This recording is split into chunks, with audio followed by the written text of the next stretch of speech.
भुवनेश्वर स्थित बुद्ध मंदिर सम्मिलनी कक्षरे विश्वविख्यात सन्थ भावावित ध्यान योग और वेद विज्ञानर प्रवर्तक महर्षि महेश जोगी महाप्रणायण दिवस पालित हो जाइछि।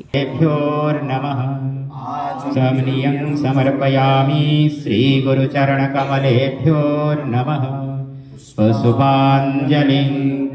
गुरुर्ब्रह्मा गुरुर्विष्णु गुरुर्देव महेश्वर गुरु साक्षात् परं ब्रह्म तस्मै श्री गुरवे नमः। उक्त कार्यक्रम को स्वामी अभिराम सरस्वती उद्घाटन करथिले। अतिथि मानक द्वारा प्रदीप प्रज्वलन, ऋग्वेद पंडित इतिकांत द्वारा वेदपाठ और महर्षि पब्लिक स्कूल समूह और वैदिक इंटरनेशनल फाउंडेशन अध्यक्ष डॉक्टर पवित्र मोहन सामंतराय द्वारा गुरुपूजन सह सभा कार्य आरंभ होइथिला। मुख्य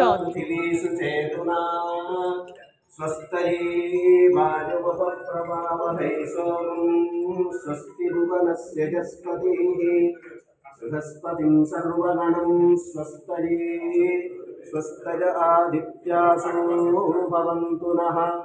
विश्वे देवानो अद्या स्वस्तये वैश्वानरो वसुरग्निः स्वस्तये देवा अवन्तृभवः स्वस्तये स्वस्ति नो रुद्रः पात्वं वसः स्वस्ति मित्रावरुणा स्वस्ति पत्ये रेवती स्वस्ति न इंद्रश्चाग्निः। मुख्य अतिथि स्वामी अभिराम परमहंस जी महाराज, मुख्य वक्ता प्राध्यापक डॉक्टर ब्रजबंधु पंडा, सम्मानित अतिथि श्री श्री रविशंकर विश्वविद्यालय निर्देशक डॉक्टर रविनारायण शतपथी को प्रमुख महर्षि जीवन दर्शन उपरे आलोकपात करने सह वेद विज्ञानर प्रचार प्रसार और विश्व शांति पाई तांको अतुलनीय अवदान विषय रे सविशेष आलोचना करथिले।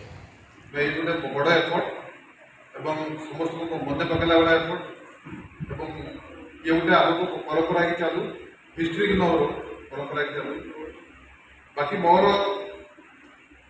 जो अनुभूति माने Mahasi said that as a gift of this Guru Purnima, Gurudev, we have a world of 192 countries, and here as your blessings, Gurudev Maharaja Dhiras, Raja Nadar Ram. In his silence administration, all the Rajas and ministers of the global country of world peace are taking the one living consciousness.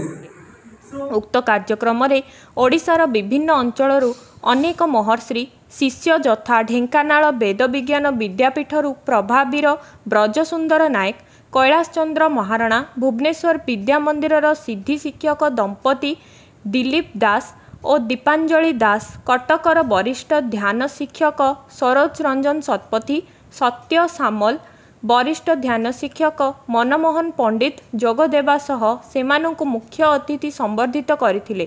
उक्त कार्यक्रम रे शताधिक महर्षि अनुगामी निजको सामिल करथिले। संस्थार प्रांतीय संयोजक विजयानंद मिश्रंक सभापतित्व रे अनुष्ठित कार्यक्रम को वरिष्ठ ध्यान शिक्षक मनोरंजन मिश्र संचालन करथिबा बेले भावावित ध्यान शिक्षक अशोक साहू धन्यवाद करथिले। भुवनेश्वर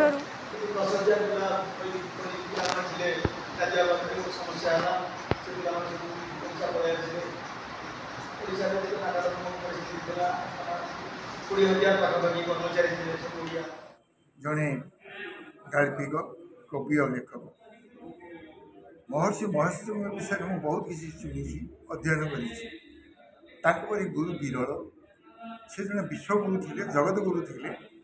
तेणु महर्षि कहवा पदटी यथार्थ हो से जो योग शिक्षा देते से योग शिक्षा माध्यम सारा विश्व को से गोटे सूत्र बांधापी चेष्टा करते। से सूत्रटी हूँ समस्त दिव्य दृष्टि दिव्य अनुभूति दे एक दिव्य चेतना पथरे अनुगामी करने प्रचेषा द्वारा समग्र विश्व चेतना को विश्व स्तर में शांति आनिबार दीर्घ 5 दशक धरी से अनवरत प्रयास कर वेद को सारा विश्व रे विज्ञान रूप में परिचित कराइबारे से होती प्रथम भारतीय सन्थ। तेणु विदेश रे वैज्ञानिक सन्थ बा आइनस्टाइन ऑफ कॉन्शियसनेस चेतनार आइनस्टाइन बोली कहती। आज महाप्रयाण दिवस रे आमे समस्ते प्रणिपात करूँ दिव्य दैव्य निर्देश रे हम माने सब आगामी दिन रे कार्यक्रम विचारधारा ज्ञान को आगू को बढ़े। सर आज जो प्रोग्राम है माने जो हमरा आसिले सब अतिथि मान परिचय आज आमर उद्घाटन स्वामी अभिराम भुवनेश्वर स्वर्णलता नायक और प्रियव्रत नायक रिपोर्ट पर्यवेक्षक ओडिशा।